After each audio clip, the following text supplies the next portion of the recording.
I'm Dan Birdwhistle. I've been doing some form of online marketing, primarily on Facebook for the past, intensely the past 5 years, but every dollar I've made since 2007 has been Facebook related.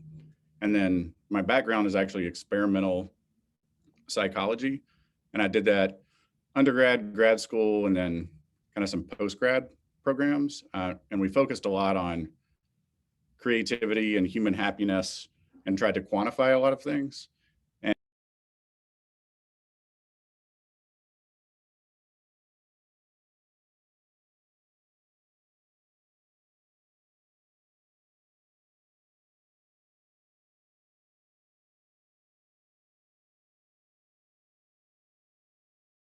creative director for a ad platform. And then after that, I started the equivalent of a kind of like a content network on Facebook pages and built that up to, I think, 50 titles that had 60 million kind of fans, pretty high revenue, and sold that in 2015. And then kind of played around. And in the past 4 years, I've just been doing kind of like special ops Facebook ad work where venture capital and then private equity kind of farm me out here and there. And, I keep a very low profile, but, I'm probably managing like 400,000 to 800,000 a day in the US primarily, just on Facebook.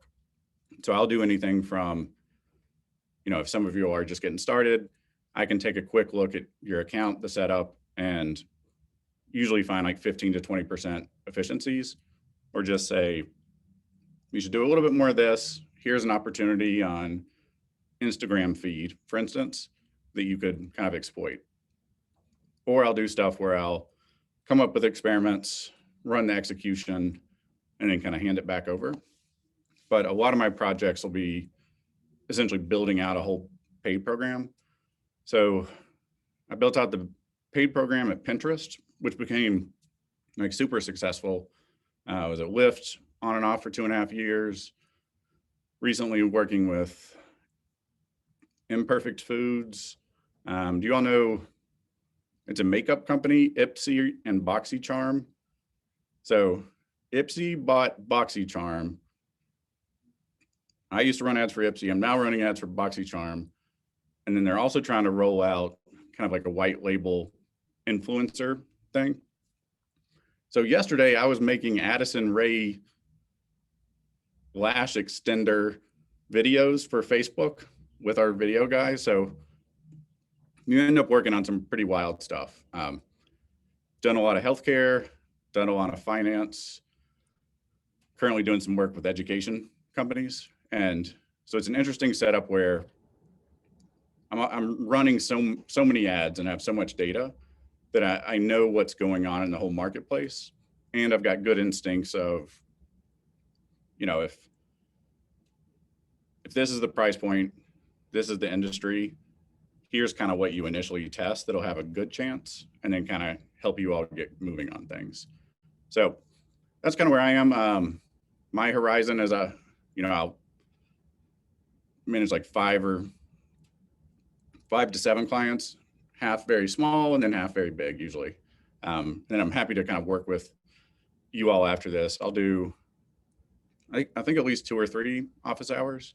One will probably be on like creative testing and kind of figuring out the audience. And another one would be on like, once you have your spend set up, and let's say you're spending 1,000 a day or 10,000 a day, how do you 10x the spend without imploding your CPA? It's actually one of the hardest things on Facebook. You can have a perfect setup at $500 a day, 5,000 a day, it doesn't work any longer. 50,000, it's a disaster. So trying to help you all kind of find signals there. So that's where I am. What I kind of want to do today is just give you some examples of what I do, basically, and a little bit of guidance on how you all can get started. One of the big things that I find important is, so I don't look at this as just, it's not paid online marketing. It's really kind of consumer research, surveying, finding the right match, and then kind of finding your audience, the right price, and then building out like a sustainable way of communicating with your customers, active and then, you know, potential future customers. So you can use Facebook for basically a lot. And at your all stage, there are a lot of times that people have a lot of opinions, and you may spend a lot of time discussing those opinions. And with 20 bucks or 50 bucks, you can throw up 2 different ideas on Facebook to a general audience and just get some hard data that allows you to refocus. So that's one thing that I definitely encourage. All right. So any other big questions before I jump in? Cool. Well, actually, let's see in the chat. Warren. Actually, let's see. So I see a lot of people on the first page. Could you all just raise your physical hand if you're actively spending on Facebook now? Okay. Okay, so about a third. Okay, sweet. Thank you all. All right, I'm going to jump into this.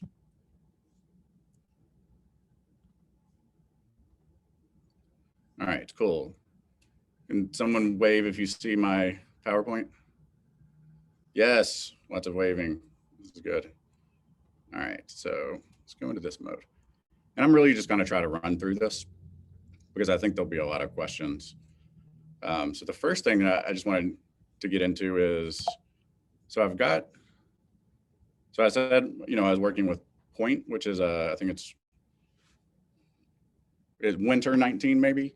I don't actually know. And so this is data that came in at the end of day yesterday, for instance. And so this is kind of what I do. So they've got amazing creative, very design focused, but it doesn't really work for like a larger audience. So these are the 2 images that they came up with. And then I brought in kind of an outside creative firm that I work with and said, okay, we need to find something that at least doubles this click-through rate. Because for instance, this click-through rate means in this market that's like a $5 cost per click, which is pretty high. But you know, if your CPA is high, that's fine. But if you can double that, that goes to $250, which then makes your install, you know, $20 instead of $40, and then you can scale things up. So did that, and then they came up with 12 other versions.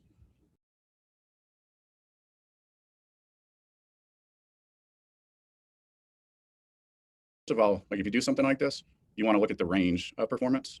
So to go from a low of 0.49 to a high of 1.84, so that's actually a very, very large range.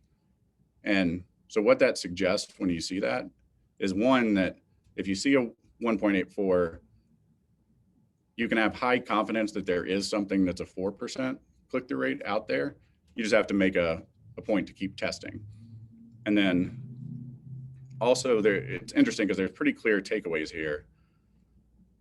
So the first one, like the images that the company loves, these lifestyle images of kind of a lot of movement zoomed out, that's probably, you know, 2/3 of the active ads.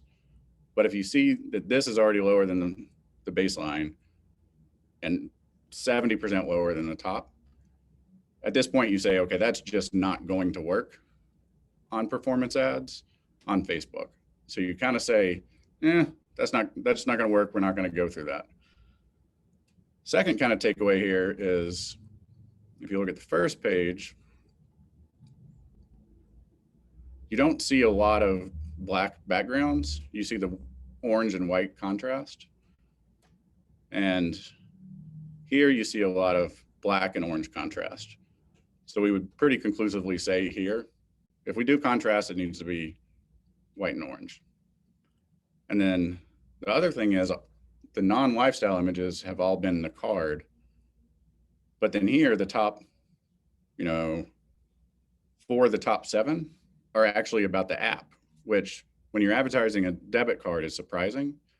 So this suggests that we should go deeper featuring the app. And then what happens if we change these or have two versions to kind of spike things? And then other interesting thing is, for whatever reason, this notion of earning passive income in points really resonated with people, because you've got, form function fun, and you've got some of these unlimited cash back, earning points easy. We've been struggling with how to communicate points in terms of, because it's an intangible thing. Is it like a penny? Is it half a penny? Is it a Netflix subscription? So when I see this, we have this form everywhere, but this is specifically the text that's driving that.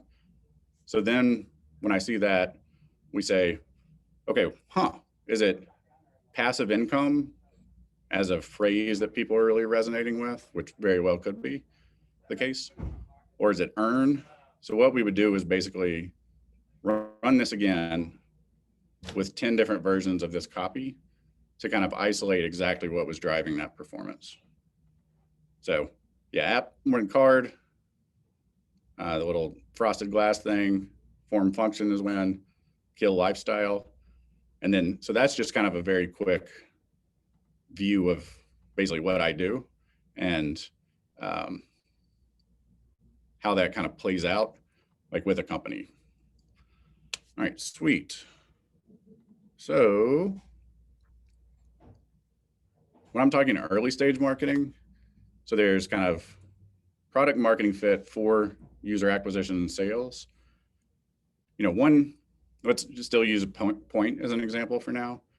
They started with the hypothesis that the design community and slightly higher spend and LTV people would be their exact market. But that audience is it's finite and it's more expensive.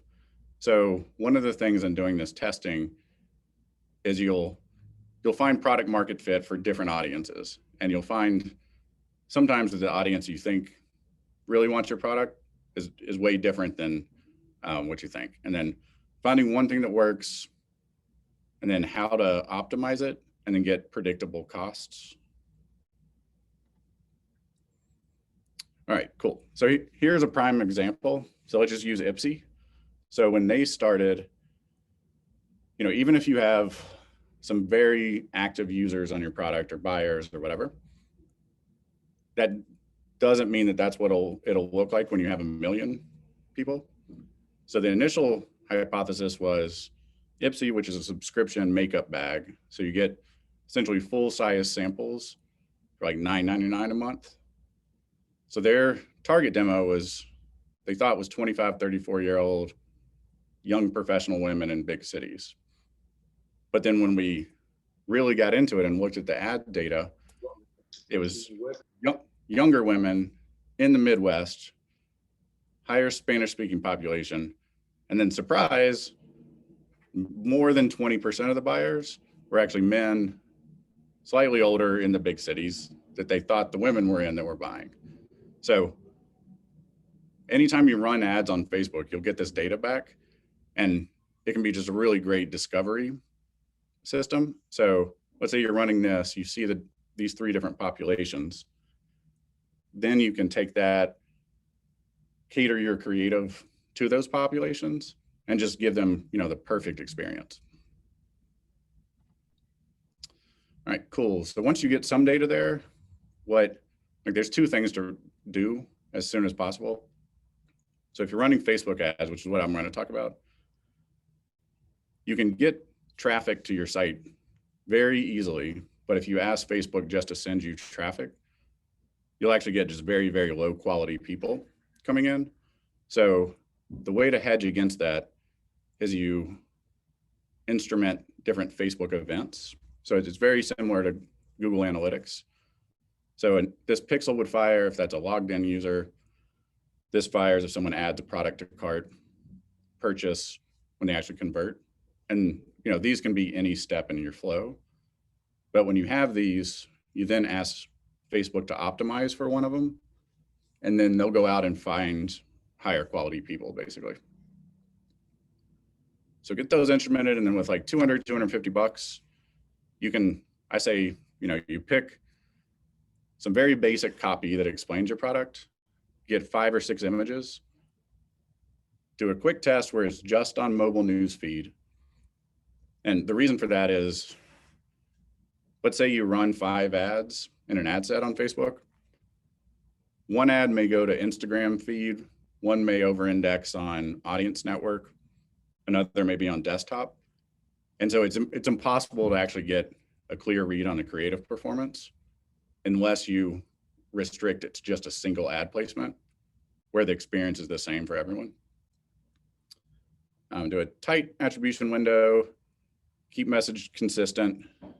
And then one of the cool things that I've seen, you'll get a lot of insane comments on Facebook that have nothing to do with your product, but usually about a third of them are people that have legitimate questions, or they're helping to explain it to a friend. Pay close attention to the comments, in that you'll see the words and phrases real people use to describe your product, or what the actual pain points are. And once you get that, that can then influence your copy. Cool. And this is a wild thing, and it drives most companies crazy. A lot of startups will think you have to refresh creative all the time. The truth is you really don't, and that there ends up being one thing, sometimes two, that work incredibly well. And when you find that ends up actually working for years, which is, it's just a very insane thing. And then you can do slight iterations on that. And the expectation should be that you find one thing that is always 35% or so better than the next thing. It always happens. So that's why you test a bunch of things very quickly, do 30 or so, and then just keep trying to find something higher. But then let's say you do 3 rounds of that and there's still the 35% gap, then you've probably found a good one, and then you can revisit it. So this one for Calm, the old meter for Lyft, this specific one, let's say for Imperfect Foods, we actually that's the best one out of 200 from, I guess, 4 different shoots. This ad for the presidential election, when we were doing a big early voter campaign, and then also vote by mail, once we had that, we could never beat it. And then for healthcare, this just a product shot for BoxyCharm. There's a lot of things which we'll get to about why certain images work. No one at the company likes this image. It looks a little bit wild. Like, is it too zoomed in? Is it not zoomed in enough? For whatever reason, people will click on that, and then they'll end up engaging. So you never know what will end up working. All right, cool. And then I want to walk you all through a case study real quick, but I want to see if thus far, are there any big questions from what I've covered so far? Let me see. Does anybody, do you all just want to put your hands up real quick if there's a kind of pressing question? There's a few in the chat. Can you open the chat up? Oh, yes, there we are. Okay, yeah, so thus far, how do you find the picks to start with? So the best resource is called unsplash.com. So use that basically for everything. And when you go there, you'll see it's kind of stock photography, but it's free and you're able to use it in ads. The search system is a little bit wonky, but Pinterest uses them, LinkedIn uses them. You'll find almost anything you need in there, and you can kind of crop things and do that. Let's see. Implies to me, so Instagram and Facebook are very different beasts. So everything that Facebook is trying to do they're trying with their ad platform, they're trying to basically say, let us optimize everything. So if you're creating an ad, you'll see there's always a default to broad targeting and what's called all placements, and then for lowest cost bidding. So all placements means that they'll take your ad, kind of customize it to fit, I think, like 25 different ad types and placements across WhatsApp, Messenger, Instagram, and Facebook. And the way that ad renders is very different.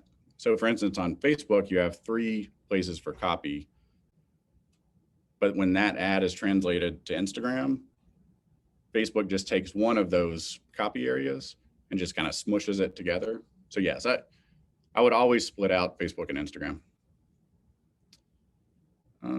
Cool. Now I'll start sharing again, and then we'll just run through some more questions. Okay. So this is essentially what we did at Facebook on Facebook for Pinterest. And so the situation is, when I started there, I think it was 2017, they just had millions and millions of users who had created a board or had created an account, 90 days ago or 3 years ago. And so their paid efforts went a lot to what's called resurrection. And we figured out that if we could bring people back to the site for 16 cents, and then we knew what their retention was, and we knew what it would be on mobile, Instagram, lifetime value for different kind of spikes of beauty versus healthcare versus home. And so when we first started, like the cost per click was $1.05. So found some trends. Well, let's do some summer hairstyles. Let's try something like that. And then here is kind of a pretty big body of images. Like when you're testing images like this, the first goal was to have, a bunch that are very, very different in some ways. Well, each is different in some way, in that hair color, if it's studio, what the background is, showing a person's face versus not, zoomed in, zoomed out, angular versus not. So here's what we are. Like, everyone pick like what you think would be the winner, and then which 2 or 3 you think would not resonate. And so this is targeting former Pinterest users.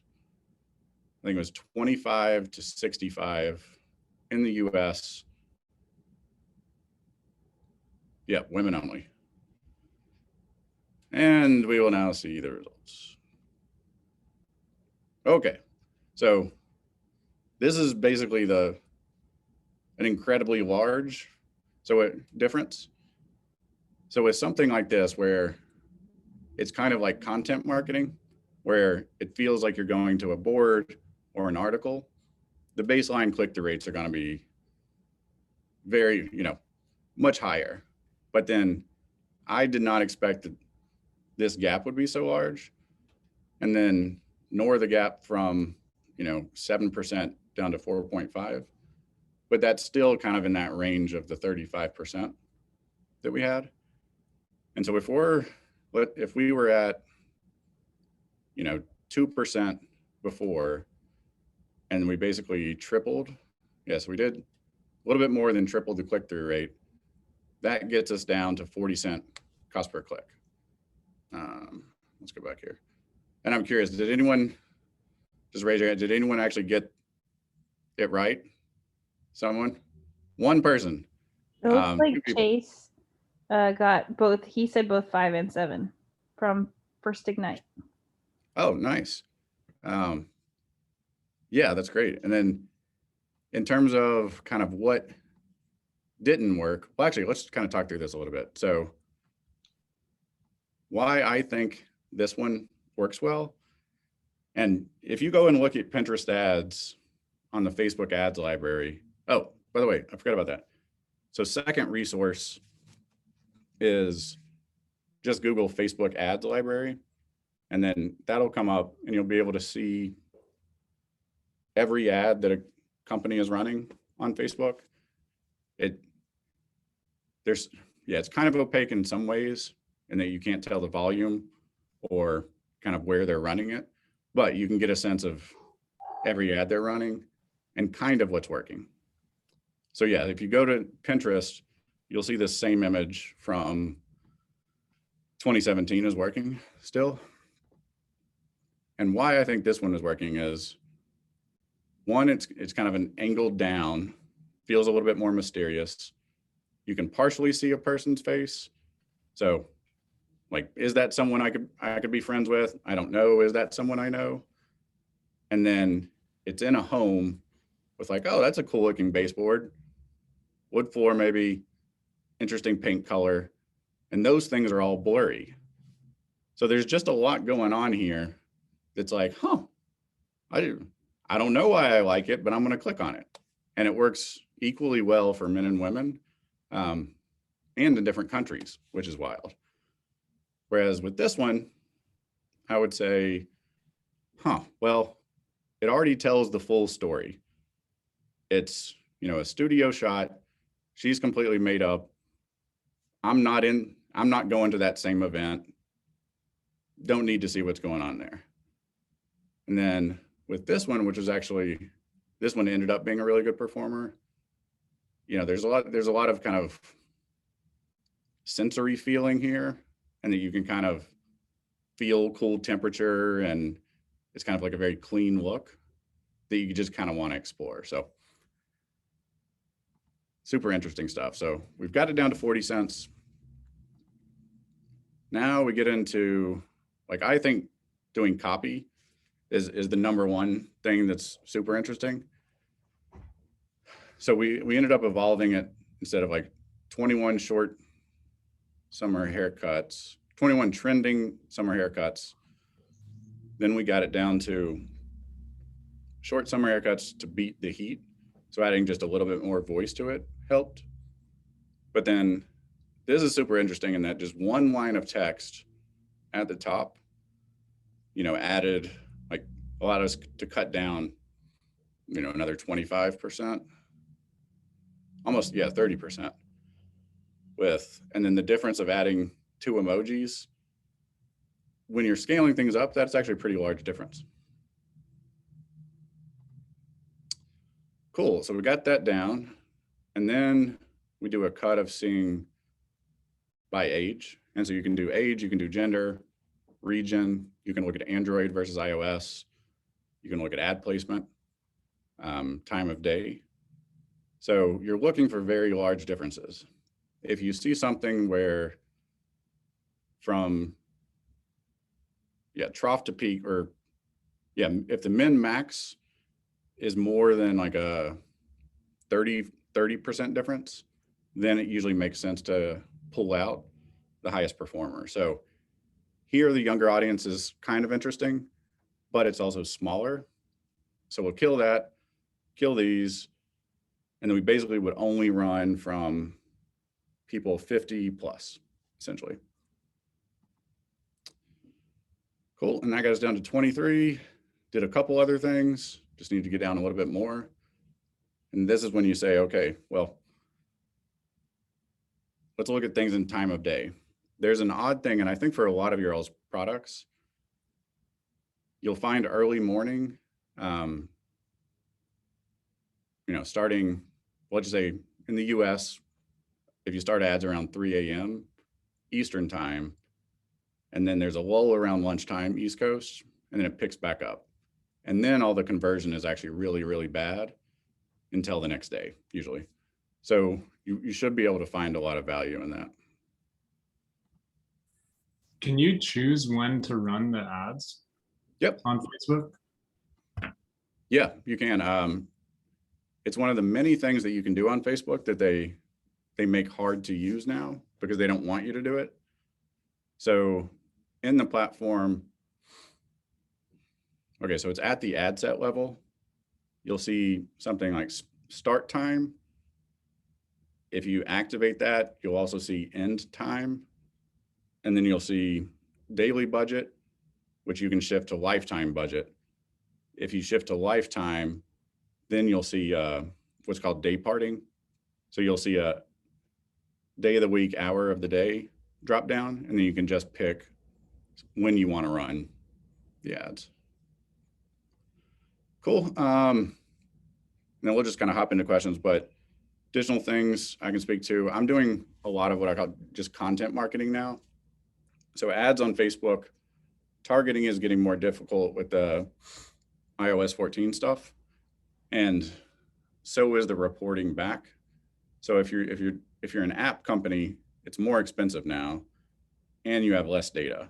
So what I'm having a lot of companies do is run ads from Facebook to web, then to the App Store. Or like a perfect example is with Asana, they're paying a lot per new like high value sign up is what they call it.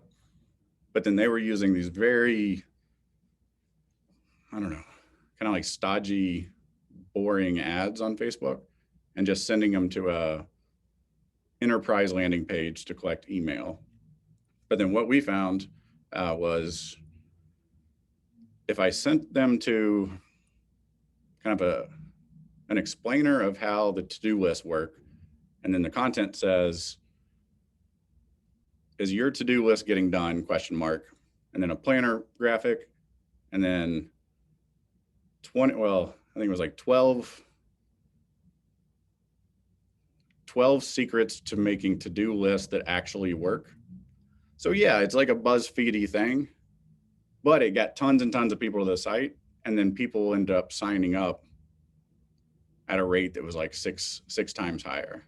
So talk about that. Do you want to do when to hire people, when you want to scale Facebook versus Instagram, and then also getting people back, I think. All right. Cool. Everybody good? All right. Lindsay, should I just go through questions in the chat probably? Yeah. Yeah, I would take a quick break and check the chat. There's some really good questions in there. Okay. All right. So the question of when to hire. So wait as long as possible, essentially. So it should be one of the last hires, I think. Facebook and all of these channels outside of Google, they really do just change all the time. And which ads people are really comfortable with changes. Whereas most hires who are really good at like what I do, well, yeah, people who do what I do but are way more junior, they're very used to running ads in a very specific way that doesn't adapt to either changes in your all's understanding product market fit, or if Facebook changes. So let's say you hire someone full-time, they get your cost, you'll say you're aiming for a $10 cost per user, you're at 30, they get you to 15, and then it never moves again. At that point, their skills are pretty much exhausted. And so you want to kind of hold off on that as long as possible. There's some good agencies that you can hire on a 6-month basis that are really, really good for Y Combinator companies. So I would do that first probably. And then when you do hire, definitely look for someone who just has a very like an intrinsic interest in all this stuff. It's like, I don't look at my job. I end up selling things, but I look at it as just like a fun discovery thing of there's a bunch of people out there. Here's some cool stuff. How do you find because there's a perfect message for everyone that then makes everyone happy and it's a good thing. So if there are people that would do this on their own, that's kind of what you want to look for, because then they'll be able to adapt really quickly. Difference between using photos or short videos. So videos on Facebook across the board will have, well, for the most part, they'll have slightly higher click-through rate initially. But the people who are clicking on videos, they'll actually stick around on your site way less than people that click on images. So whenever unless it's like an explainer product where there really needs to be a lot of information, I would do all of your testing on just static images. And then that's the best way to get a baseline. And for whatever reason, it's cheaper to do that. And you'll find a higher click-through rate range, I would say. How do you measure success on an ad? So if we go back to that point example, so the bottom ads were 0.49, top ad was 1.84. What I'm doing now is I'm running the top 4 ads, optimizing for a subscription conversion with a couple different audiences. And then I'm seeing if the conversion actually holds, because sometimes you can get a very high click-through rate ad. So let's go back to the woman with the balayage, is that what it's called? It's something like that. I do promise. It starts with a B. And that image gets a high click-through rate, but let's say what we're wanting people to do is create a board ultimately, or to pin an image. We're not guaranteed that image will actually do it. You know, if there's something in the home category or wedding planning, we may find better users. And in that case, you know, an image with it. Yeah. So in that case,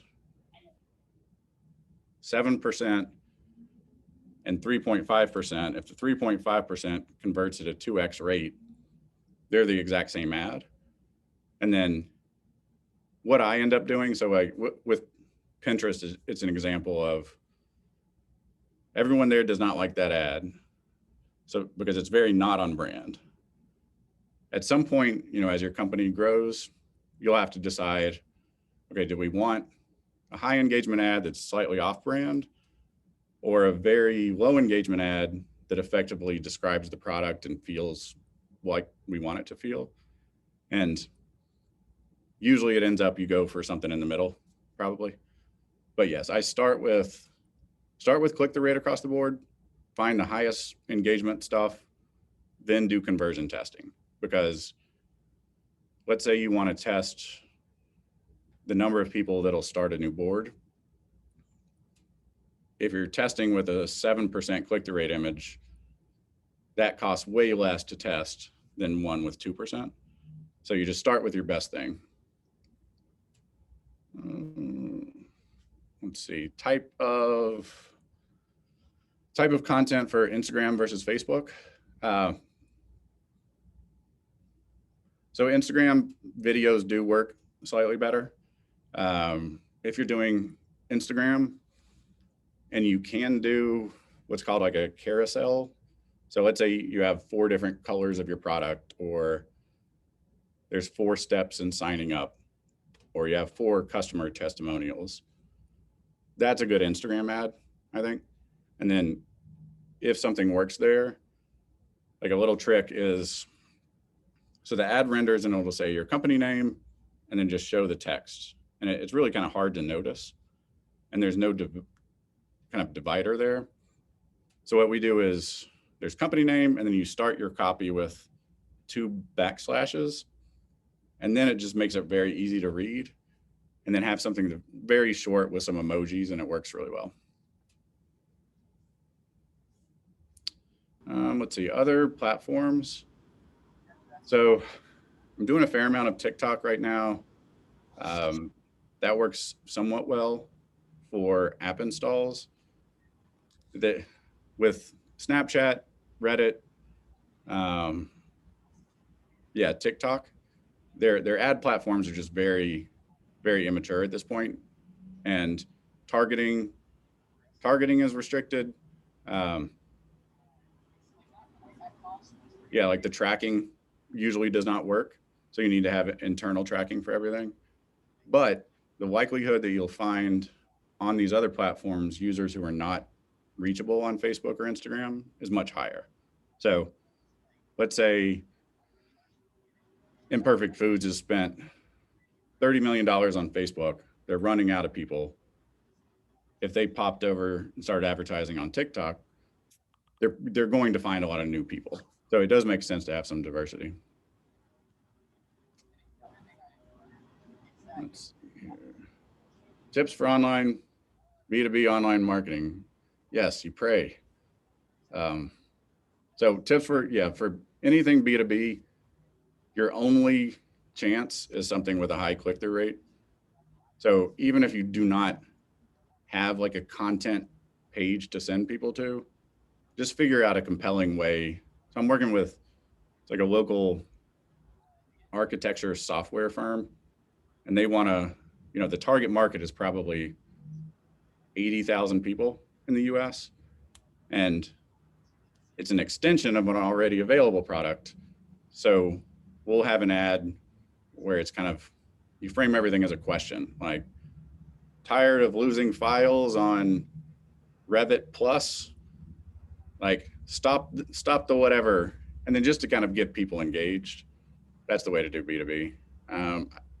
I personally would not focus on LinkedIn.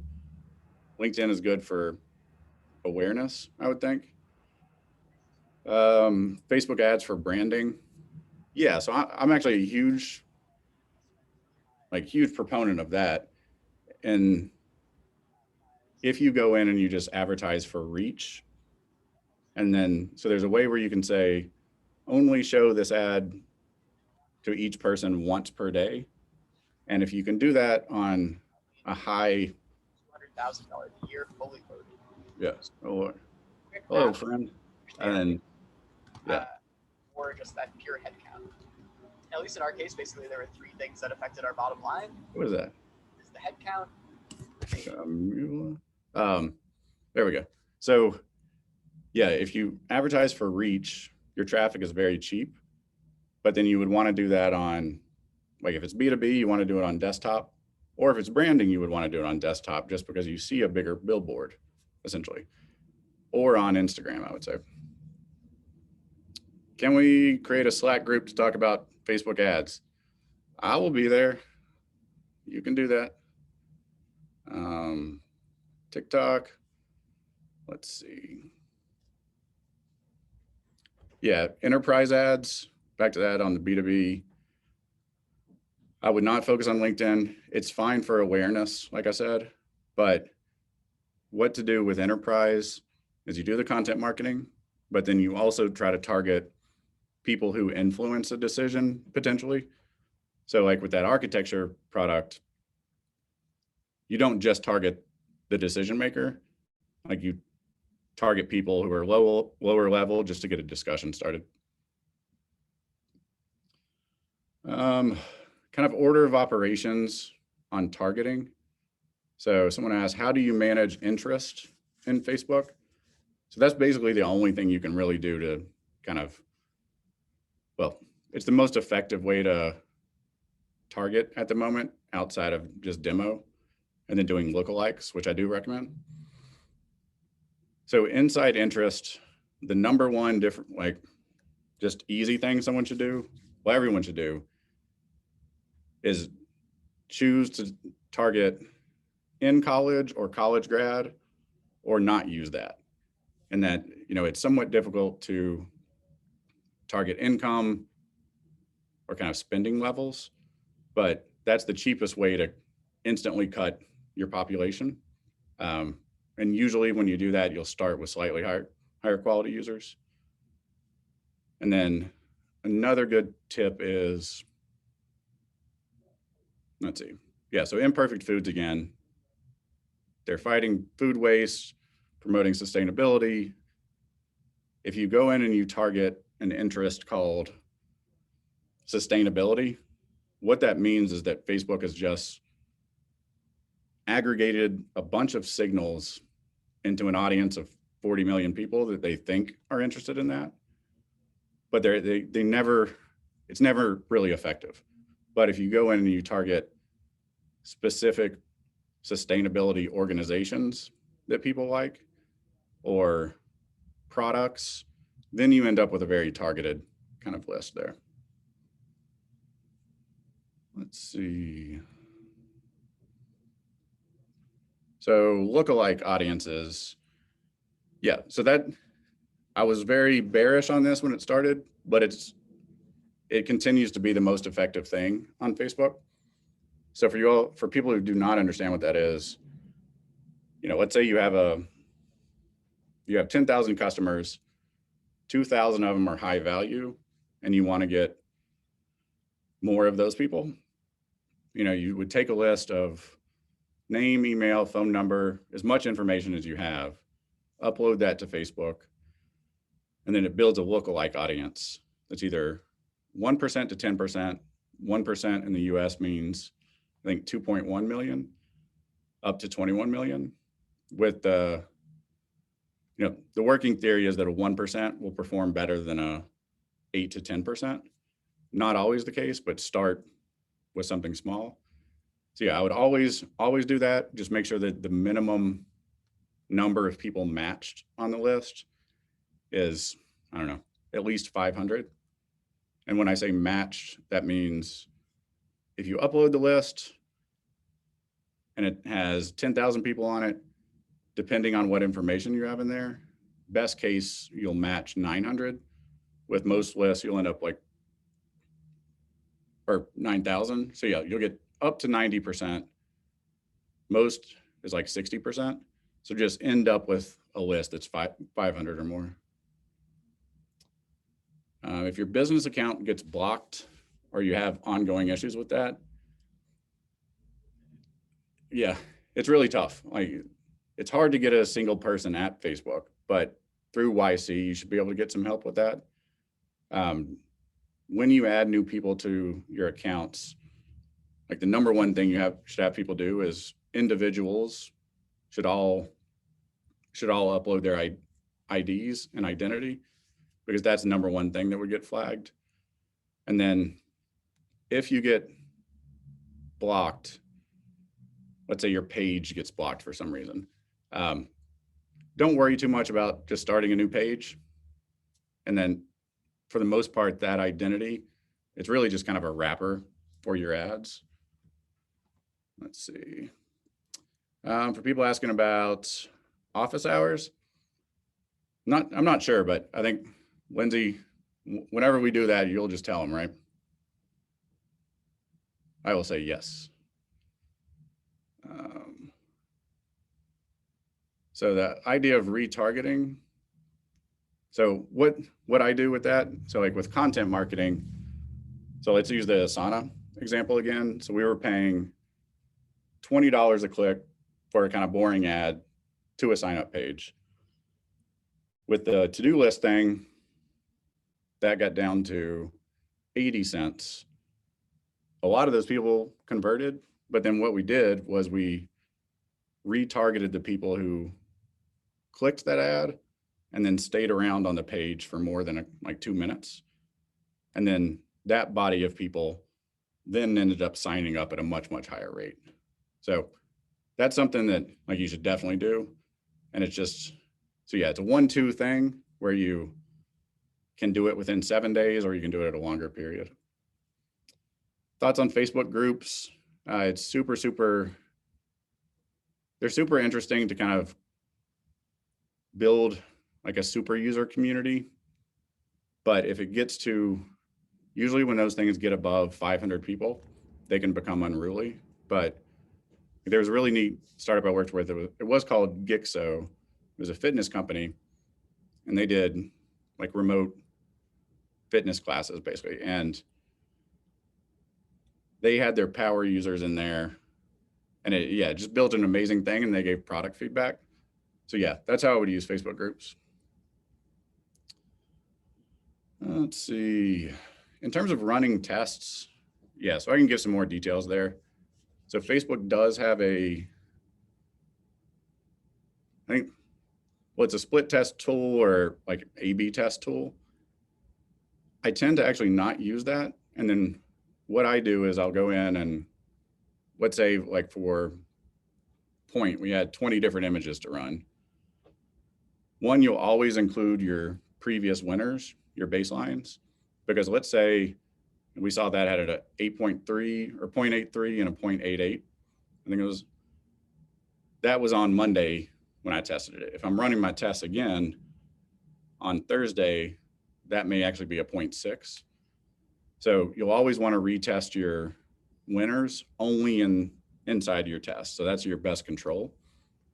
And then what I do is, if I'm planning on spending $500, so $100 on each version of 5, let's say, you set that up, do Facebook newsfeed only, lowest cost, pretty tight audience, and then you apply an automated rule where you say, shut each ad off after the minimum number of clicks you need, like to get close to stat sig on things. So let's say it's 100 clicks and I'm looking for a difference of 10%. Then you just run it that way and you can actually get data intraday. Should your Facebook and IG pages have a lot of content? Not really, but there is still value, especially on Facebook, to getting high quality users on the page. And a couple of years ago, I mean, a lot of people did pay for fans, but then distribution power from Facebook pages went down dramatically. So people stopped investing in it. But a lot of companies, I actually have them spend a lot of money on getting high quality followers just to Facebook, not to Instagram. Because what happens is, you know, let's say a company has 100,000 fans versus 10,000. When a new user sees like that ad for a product, with 100,000, they have a huge likelihood of seeing, you know, 3 of your top friends and 6 other of your friends like this product or like this company. So you'll have the social proof on your ads if you do that. But in terms of the amount of content you need on it, like Instagram, you should just make it look cool and have like some minimum level of content. Facebook, just make sure the first page is filled up and it doesn't look like you all may not exist. Let's see.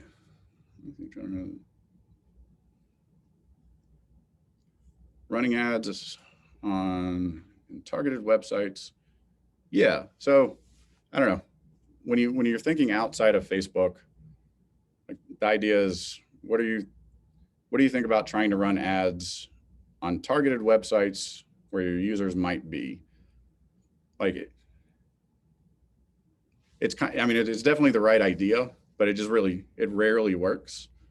So to get a better engagement from that, I would use Reddit, and that you can get very, very cheap clicks, but you can target by specific subreddits.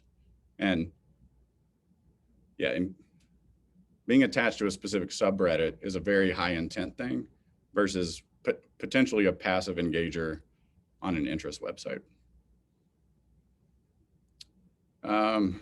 Okay, this is a big one. So what are some key indicators in Facebook ads that can show you can actually scale a campaign? Yeah, so that I basically just work on testing very small and then trying to scale everything. So you'll start targeted or with a lookalike audience.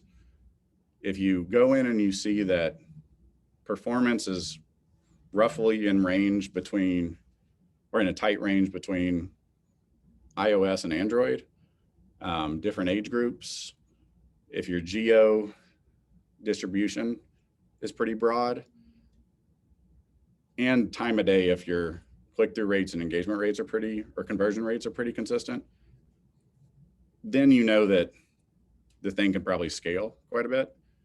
And what I do, I just do a lot of spike tests.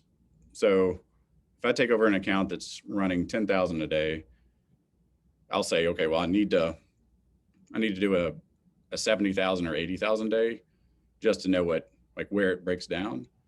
So once you have something that looks good, just like goose it up, try to do it like a 2x for one day. And then if that holds, do an 8x probably. And when I say 8x, you don't have to spend 8x. yeah, it's kind of more of like a run rate. You can do it for 5 hours. So like get at least 5 hours of high spikes. Let's see, the last big thing.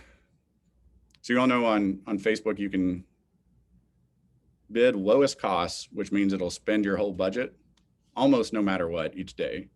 Or you can do bid caps or cost caps. So I tend to, when you're spending smaller, if you need to control volume, always do things on lowest cost. And then if you're scaling and you, let's say you're targeting a $60 CPA, and if you're doing lowest cost and it's 80, then that means you can probably get to 50. So I would have a very large budget daily on a $55 cost cap. And on Monday, you may get 10 conversions. On Tuesday, you may get 3. Wednesday could be 35. But averaged out, kind of like rolling 7 days, that's the best way to get efficiency. Kind of last thing on geo, like at least if we're talking internationally, it's very important to do a largest city versus not largest city split, or largest cluster of cities. That's not always a proxy for rural versus urban necessarily, but that's a big split that you need to kind of think through initially, because unless you're paying attention at very granular level, let's say you're trying to target cities and you're advertising in all of Mexico, your ads will not go even. The distribution won't be indexed to where like population distribution. So if it goes one way or the other that you're not wanting it to go, you'll just want to control for that. All right, so it looks like we're at time. Yep. Does anyone have any super pressing things they want to throw out?